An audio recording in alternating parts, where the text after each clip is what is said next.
Today on Steelers Talk, I'm going to tell you how offensive coordinator Arthur Smith has killed the Pittsburgh Steelers offense in 2024, particularly with slow starts in first halves of ball games this year. Then I'm going to tell you why Russell Wilson, yes, Russell Wilson is the key for playoff success offensively for the Pittsburgh Steelers. And then we're going to talk a little bit about Mike Tomlin and why if the Pittsburgh Steelers decided to fire Mike Tomlin at the end of this season, I honestly wouldn't be too opposed to that. Now, let me go be down there in the comment section here to start today's show. What's the percent chance that the Steelers win on Wild Card Weekend? Right now, the Raiders and Chargers are playing as I'm recording this video. If the Raiders win, then the Steelers will play the Texans on the road as the 5 seed. If they lose and the Chargers win, the Steelers will be playing the Baltimore Ravens on the road on Wild Card Weekend. Put it on a scale of 0 to 100. What's the percent chance the Steelers walk away from Wild Card Weekend with a W?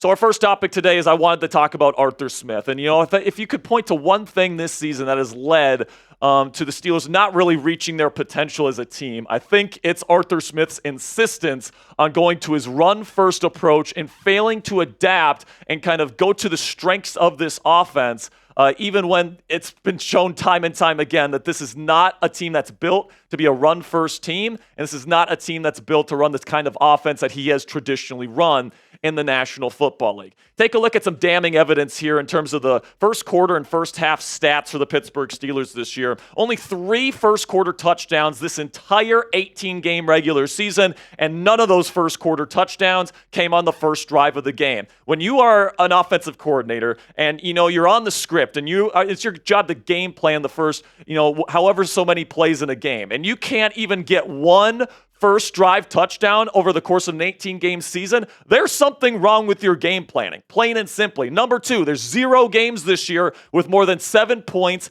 in the first quarter. So the most that you're getting is 7. Then you only have 2 first halves where you have at least 14 points. And by the way, both of those were with Russell Wilson at quarterback. He had 27 against Cincinnati and 14 against Washington. And then also when it comes to the second half of games, when they're passing the ball more, because you get off to those slow starts, 9 times this offense scored 14 or more points in the second half. So that tells you this offense is so much better when they open up the playbook for Russell Wilson or even Justin Fields in the second half when this team was passing the ball more often. The reason why it's not working, guys, and the reason why the run-first approach is not working in Pittsburgh this year, why they have the lowest early down success rate when running the football this year, is because this offensive line and the blocking tight ends on this team are just not good enough to run that type of system. Najee Harris and Jaylen Warren are fine. It's the blocking up front, missing assignments, losing at the line of scrimmage, not getting pushed on 3rd and 4th and shorts. And, you look at this offensive line right now, guys, and where they rank, this is not an offensive line that can just enforce their will and move a defensive line when they know that they're running the football. Zach Frazier has been just fine this year. I have no problems with Zach Frazier. He's been great. All right, Isaac Seumalo, once again, has been very solid. But Dan Moore Jr. has regressed heavily in the second half of the season, and Mason McCormick has done a terrible job adjusting to the right side as he played left guard at South Dakota State. He moved over to right guard. Once again, Tomlin moved somebody to a different position they didn't play in college, and lo and behold, they're not very good at it. And then Broderick Jones, in his second year at right tackle, not very good either, ranking 63rd in the league in PFF grading at just a 59.7. And here's what's scary about this offensive line, guys, is that it's slated to look mostly the same next year, despite their lack of high-quality play. You take a look here at what they're at right now with their offensive line. You got Dan Moore Jr., you got Seumalo, Frazier, McCormick, and Jones, just like we talked about. Next year, this is what it looks like, all right, or what it's projected to look like. You're moving Broderick Jones back over to left tackle. You're letting Dan Moore Jr. walk in free agency. Troy Fautanu comes back from his injury, and he's going to start at right tackle, but your interior looks exactly the same, all right? You're probably going to let James Daniels walk in free agency, so there's a bunch of question marks here, guys.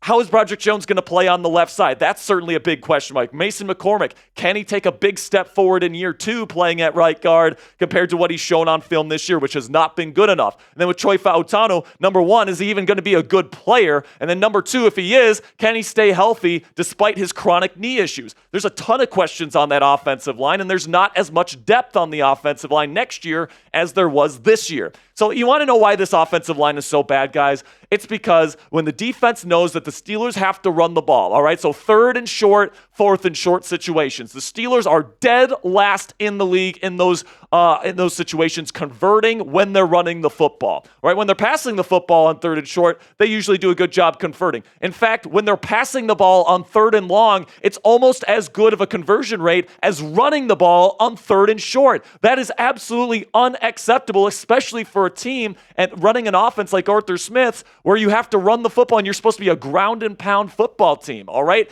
Now, here's the truth when it comes to Arthur Smith. All right, his insistence of running this system despite an offensive line and a blocking tight end group that is just not good enough to get the job done is what's leading to all these slow starts for the Pittsburgh Steelers this year, okay? And this has been a problem with both Russell Wilson and Justin Fields this year. So if you want to blame it all on Russ, how do you explain Justin Fields' slow starts this year? It's on the offensive play caller for not adjusting his scheme to the talent on the roster. And the reason why it doesn't work, guys, is because, A, when you don't get high success rate on early downs, it leads to low percentage 3rd downs. 3rd and longs, 3rd and very longs, all right? And that puts Russell Wilson in a tough position early in football games. And, even though Russell Wilson is 2nd in EPA this year in 3rd and long situations, he's been awesome in 3rd and longs this year. I mean, it's just plain and simply, guys, it's not good football to put yourself in a 3rd and long situation because it's a lower percentage conversion rate. That's just the way football works. Then second point here is that even when they get into 3rd and short situations and the defense knows they have to run the football, they don't convert, all right? So that's why, you're constantly punting early in games. That's why you're not scoring points early in games. It's because you're putting yourself in 3rd and long situations too often, and even when you get into a 3rd and short, they're not converting nearly enough. Now, coming up here on Steelers Talk here, I'm going to tell you how Pittsburgh can fix this offense in time for the playoffs next week, either against Houston or against Baltimore. But before we get into that, I want to give a word to our sponsor here, Fume. And guys, have you ever caught yourself reaching for a bad habit? All right, maybe it's that moment when you're with friends and you just want to feel like you want to fit in. Well, that's where Fume comes in. It's not about quitting. It's about finding a better alternative. Fume, the sponsor of today's video, has created an innovative flavored air device that's perfect for those moments when you want to break away from bad habits and still have something enjoyable to reach for. Fume is an award-winning flavored air device that draws flavor to your mouth, not your lungs. It's a great way to satisfy your oral fixation with non-toxic flavors, free from nicotine or vapor, and it's safe to use anywhere. Fume's design is also about more than just flavor. It's an awesome fidget tool with magnets and clicks that help calm anxiety. You'll love how Fume feels, premium quality, sleek design, and perfect for taking with you on the go. Physiology shows stopping a bad habit of cold turkey is very hard on your brain. Fume works by replacing your hand-to-mouth fixation, calming nerves and tension through fidgeting and distracting you from your bad habit with delicious flavor. Fume is also backed by doctors in the U.S. and continuously invests in third-party studies to ensure the safety of their products. Fume has already helped over 300,000 people build better habits. Try Fume today, and if you order the Journey Pack now using my code CHATSPORTS, you'll get a free Fume topper with an awesome accessory to level up your experience. Go to tryfume.com/chatsports or scan the QR code on the screen that we'll put up at the end of today's show. All right, so now sound out for me down there in the comment section. What grade would you give Arthur Smith this year at offensive coordinator? Simply give me an A, a B, a C, a D, or an F. For me personally, guys, I got to give him a D. All right, a good offensive coordinator and a good coach, adapts his scheme to the skill set of his players and his roster. Art's done the exact opposite. He has gone directly into the weaknesses of this roster, which is why the slow starts continue to build up throughout the course of the entire season, and you only had one game this year where he scored over 14 points in a first half. Now, when it comes to fixing the problem here, because I'm not just going to show you guys a problem, I'm going to show you how to fix it. You got to open up the offense for Russell Wilson in the passing game earlier. You got to open up the offense, and you got to let Russ be a distributor. Now, here's the truth when it comes to the Steelers offense here, guys. The offense has been at its best this season when it runs through a pass-heavy approach, when Russ is in shotgun, and they spread things out, and they give Russ options both underneath and deep, and Russ is able to decipher, okay, the defense is sagging, I'm going to throw an underneath route here. Or the defense is playing up, okay, I'm open to throw the deep route. That's what they did against the Cincinnati Bengals. And remember, guys, that was the one game that they've done this, all right? They've had this strategy just one time this year, and it was that Week 13 game against the same Cincinnati Bengals team that they played in Week 18, and they put up 27 first-half points, and they put up 44 total points. All right, this is the only game where Russell Wilson had more pass attempts than the offense had rushing attempts in the first half this entire season. And look at the results that came by. 76.3% completion percentage, over 400 yards passing, 3 touchdowns, and yes, he had an interception, but obviously, man, Russell Wilson had his best game of the year running that style of offense, all right? And this is what the game plan was, guys, all right? You go pass heavy from the jump, all right? It really caught us off guard there in Week 13 because we were so used to a run-heavy approach. Well, in Week 13, they put Russ in shotgun, they spread everything out, and, they went heavy from the jump with the passing game, and lo and behold, they kept scoring, and they kept moving the football. They put multiple wide receivers on the field, and they spread them out to give this team more space to work with. Also, they gave Russ short and deep options, all right? So they gave him the opportunity to read the defense, and hey, if they're playing back and they're taking away the deep ball, all right, I'm going to hit Najee Harris or Jaylen Warren on the route that's over the ball or in the flat, right? And that gave Russ the opportunity to take a profit, stay ahead of the sticks, and then, yes, when the defense played up, he had his shots down the field, and he was very effective doing that. Also, they leaned more into the running back screen game. I mean, Jaylen Warren and Najee Harris had really, really good games in that football game. And you take a look here at his passing chart that week. I mean, you can see, man, there's a lot of underneath passes here, but there's also quite a few, intermediate and deep shots here, and there's multiple touchdown passes on that chart. That was Russell Wilson's best game this year, and it was also, just coincidentally, the one where he had the most pass attempts, okay? So a pass-heavy approach from the word go is where this offense is at its best, and here's why it worked, guys, all right? It gets the ball out of Russ's hands faster, so it helps the offensive line in pass protection. If you give Russ options underneath and you put him in shotgun, he can get the ball out really, really fast given his pre-snap processing. Also, short passes can be an extension of the run game. If you can't create push up front, then it's like, all right, let's hit a 6-yard spot route, and that does the same thing as a 6-yard rushing play on first down, all right? Like replacing an ineffective run game with an effective short passing game is absolutely something that worked for this football team back in Week 13. Also, it gets the balls to weapons out in space. The run game, or with the running backs with Jaylen Warren and Najee Harris, I mean, it was phenomenal, man. And then it also allowed Russ to rip it deep if the defense played up and aggressive, and he did that multiple times, hitting multiple deep shots for touchdowns in that football game. So here's the kicker, guys. You want to help out the running backs? You want to help Najee Harris and Jaylen Warren get better production? Do this system, all right? Najee Harris and Jaylen Warren had phenomenal numbers in that Week 13 game against the Cincinnati Bengals. You guys can see how many times they touched the ball, the yards that they got. Najee Harris had 5.8 yards per touch in this system because he was allowed to work in open space, run people over instead of having his offensive lineman or a blocking tight end miss an assignment, and then he's getting contacted in the backfield like it is with the current system under Arthur Smith. Jaylen Warren had almost a first down averaged every time he touched the football. And you guys can see here the explosives were there. Jaylen Warren's long was a 29-yard a pass completion, and then Najee Harris, same thing, a 25-yard pass completion off a screen. Not to mention Najee had a touchdown. Now, to be fair, the Bengals defense is not any good. All right, so I can see why some people are like, oh, Jack, of course you're cherry picking the one game here, against a terrible defense. And, that's more than a fair point right there. But I mean, the results speak for themselves. They went pass happy. Russell Wilson did a good job distributing,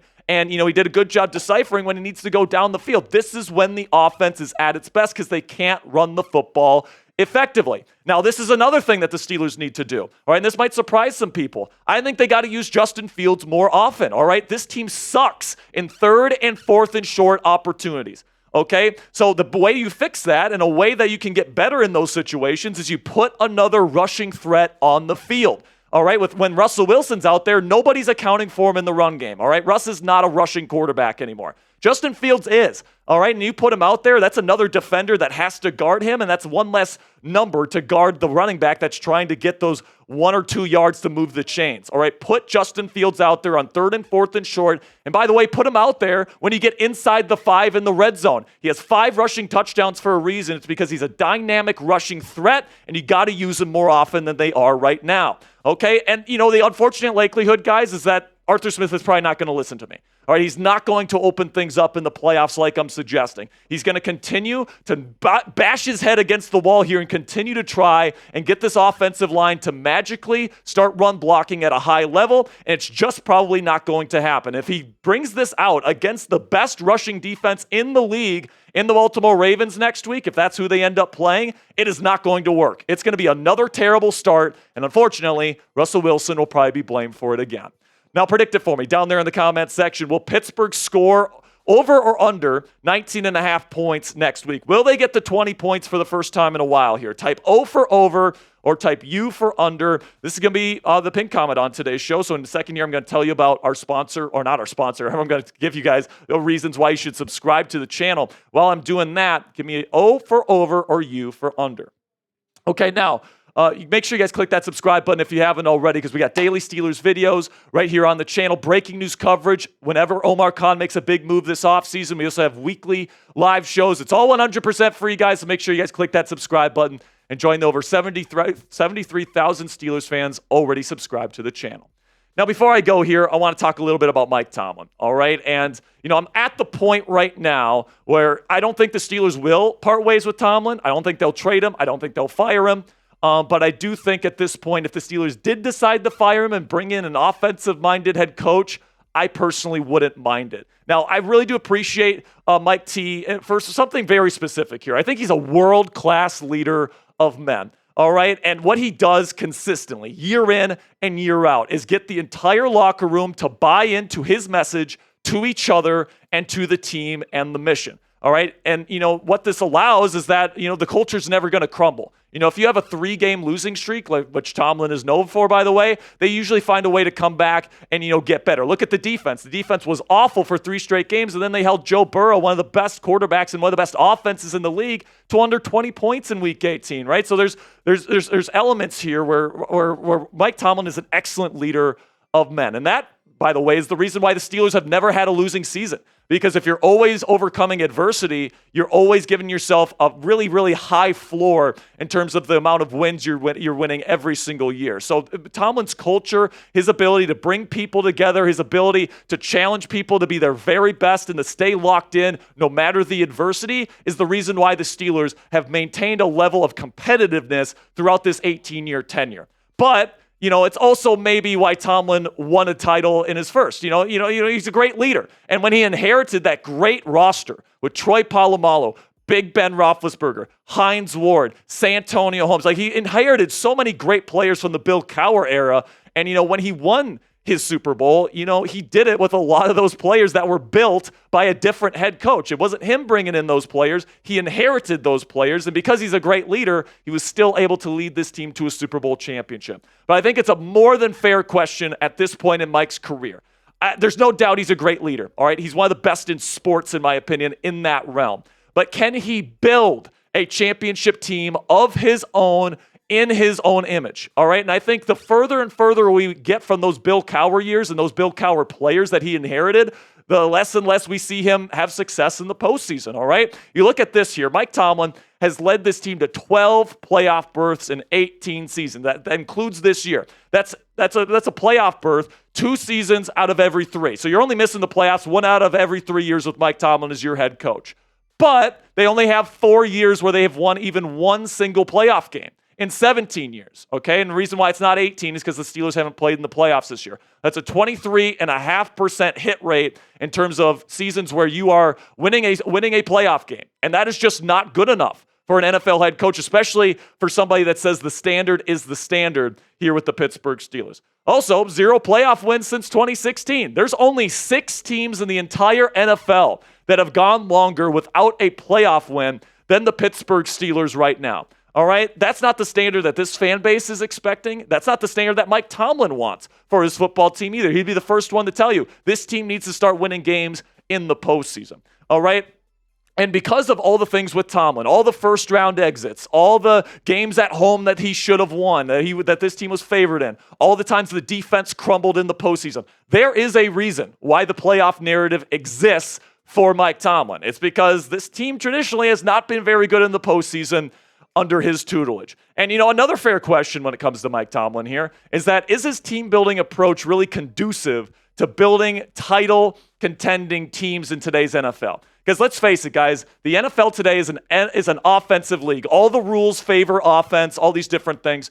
But I think that Mike Tomlin really does focus on going defense first, giving a bunch of money to the defense. This team has led the league in defensive spending for 3 straight seasons now, and I'm just not sure if that is conducive to building a championship team. All right, I just don't think that may not be the case, all right? And the longer that Tomlin is here and continues to pay defensive players as much as he does, I mean, there's definitely a question to be asked. Is it even possible for the Pittsburgh Steelers to win a Super Bowl? And is it even possible for them to, win multiple Super Bowls? Because you look at the modern NFL, there's no defensive dynasties anymore. All right, the Pittsburgh Steelers were a defensive dynasty in the 70s when defense mattered more. Now it's an offensive league. All right, you look at the teams that are perennially in the Super Bowl conversation, offensive teams, Kyle Shanahan-led teams, Andy Reid-led teams. All right, the Chiefs dynasty, of course, right? You got the Buffalo Bills who are always in it. Lamar Jackson and the Ravens are always in it. All right, and,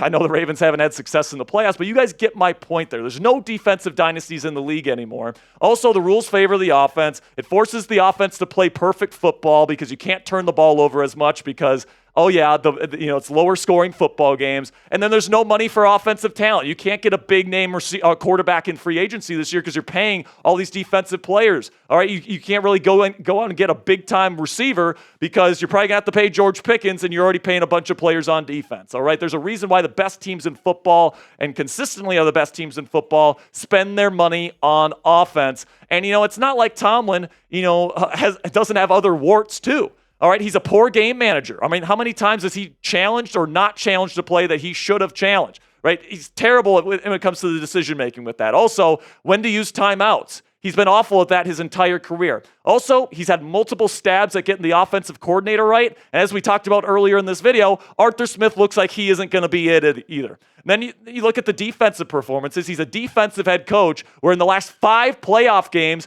the Steelers defense had their worst defensive performance of the season in those 5 years in the postseason in the game that they lost. So listen, man, you got to play your best football when it matters most, and the Steelers defense has not done that under Mike Tomlin over the last half decade or so. So where I'm at, all right, I just don't think that Pittsburgh's going to do it. Mike Tomlin will be back next year as the head coach of the Pittsburgh Steelers. They're not going to trade him. They're not going to fire him, even if they lose by 40 to Baltimore on Wild Card Weekend. They're not going to fire Mike Tomlin.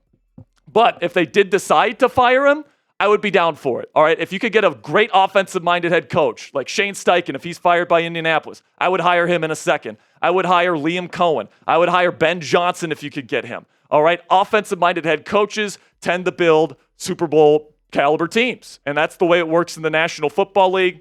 And I'm just not sure if Tomlin's approach is conducive to bringing more Super Bowls here in Pittsburgh. So let me know, is it time down there in the comments section? Should the Steelers fire Mike Tomlin? Give me an F for fire or type K for keep. I'm just going to tell you guys right now they're going to keep him, but let me know your opinion on Mike Tomlin down there in the comments section. If you're a real one and you made it to the end of today's show, I know it was a little bit of a longer one. I ranted quite a bit in this one for sure, trying to blow some steam off from 4 straight losses. But if you made it to the end of today's show, guys, I really do appreciate your support. Type real one down there in the comments section to finish off today's show. Make sure you guys click that subscribe button as well because we got extensive Wild Card Week coverage here on Pittsburgh Steelers Talk. We're going live tomorrow at 5:30 p.m. Eastern Time, so don't miss that. And then before I say goodbye here, I do want to give a big thank you to Fume for sponsoring today's video. Scan the QR code and use code CHATSPORTS to get your free Fume topper when you order your Journey Pack today.